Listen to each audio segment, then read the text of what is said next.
Well, good day, everybody. Craig back at you. Out again on the 2018 Honda Goldwing. Just out and about on a beautiful autumn day. 78 degrees. Cannot complain about the weather today, especially when I believe the forecasted high tomorrow is going to be 45. So you're looking at a 30-degree swing in temperature in one day. So you got to take advantage of these opportunities to get out when you can. Many of you know that I live in Buffalo, New York, so pretty soon we will be putting away these bikes. So if I can get a few more rides in, that would be great. So one of the things I want to talk about today is I've had a couple of people ask me, what's my motovlog setup as far as my camera and my audio, and I don't do anything special or crazy. I just kind of copied some things I've seen what other motovloggers do, but I figured I would kind of tell you what I got going on here.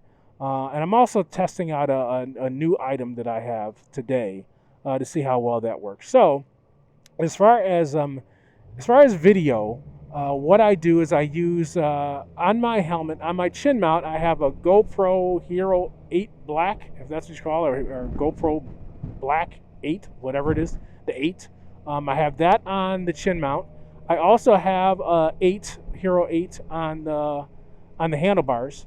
Looking back at me, and those are my two main vlogging cameras. So one facing toward me, and then one on the chin mount.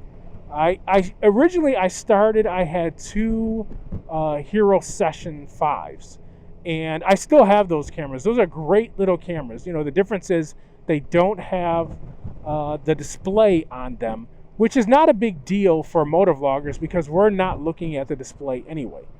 It's just the cube, and you can record. The thing that I like about those Hero 5 sessions was that it seems like they can record for a longer period of time than my Hero 8s. They can. I can get probably, I would say, about 50 minutes out of this Hero 8 Black without having to change the battery. Those sessions, I seem to be able to get well over an hour on them. And I don't know, maybe it's because it's the screen or whatever. I'm not sure why. It seems like they're a smaller form factor, but you can get more battery out of them. Naturally, the trade-off is the Hero 8 Black and the 7, they have interchangeable batteries, so when the battery dies, you just put a new one in. And the sessions don't. It's just they're all in one unit, so when the battery goes dead, you just have to charge the whole thing up. And to me, what I've noticed is with all the GoPros, no matter what batteries you're charging, it can take a little bit to charge the battery. So it's not like you're going to charge it and 10 minutes later you're ready to go again. No, it's going to take a little bit to charge it. So, but I still like the Session. I still have them. I really don't have any plans on getting rid of them because they're just so small and they're so convenient. What I use those for is I have a suction mount that I have for my motorcycle, and I will use that suction mount with the Hero 5 Session and get a rear view or get a side view using those. So those come in perfect, and they're great for that. I also have a GoPro Hero 7 Black that I use from time to time, but I would say now the majority of the time I'm using the Hero 8. One of the things that I bought that I'm trying out today for the first time is I bought a little battery pack that I have placed on my helmet, and then I just run a wire to my Hero 8 Black on my chin mount, and so it provides constant charge for the battery.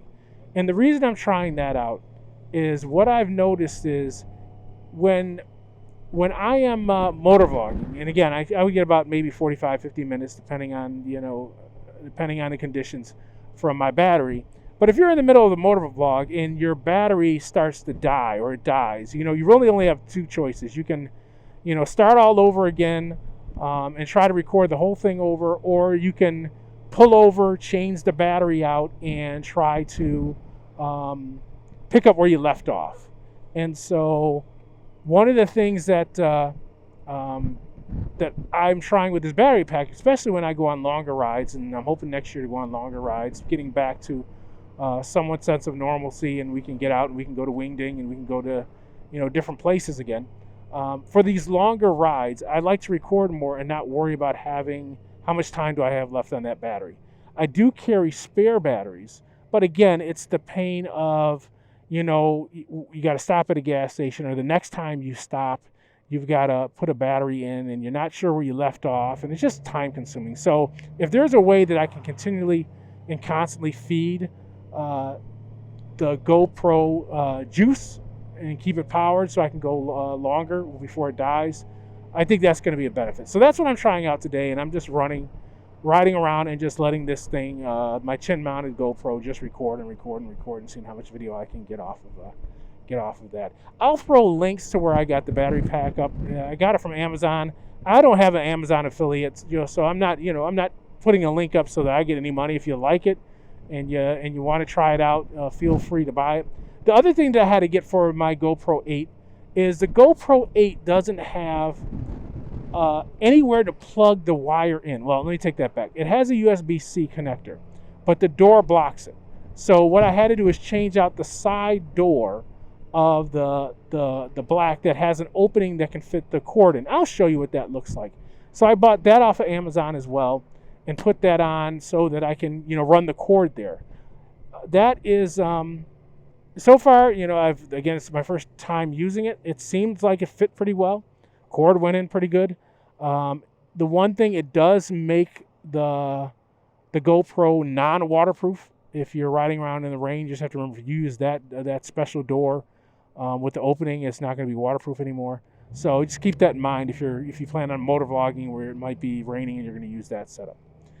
What else do I have? I do have I'm not using it now, but I do have the GoPro Hero 8 Media Mod.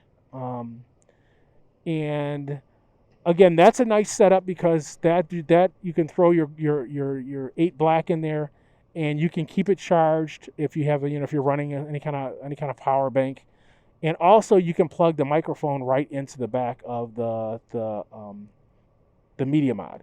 So I have that as well. It's kind of another option I can use, or you can use if you don't want to buy the door. You just want to get something, different. You can go with the Media Mod for the 8. I have no plans on purchasing the 9 for right now. Again, I have a couple of 8s. I have a 7. The nice thing is the 8s and the 7 use the same battery. The GoPro 9 uses a different battery, so it kind of renders all the batteries I have, at least for a 9, if I purchase it, useless. So I'm not going to do that. And then the last thing I think I'll talk about is my audio. So how do I run my audio? Well, if I'm using the Media Mod, I have a Sony lavalier mic. I'll get the exact model and throw it up there. It's an EC something, I think, but I'll throw it up there. I have a Sony lavalier mic that I use a dead cat over, and I just put that into my helmet right around the cheek area. I have it for this helmet, have it taped up in there.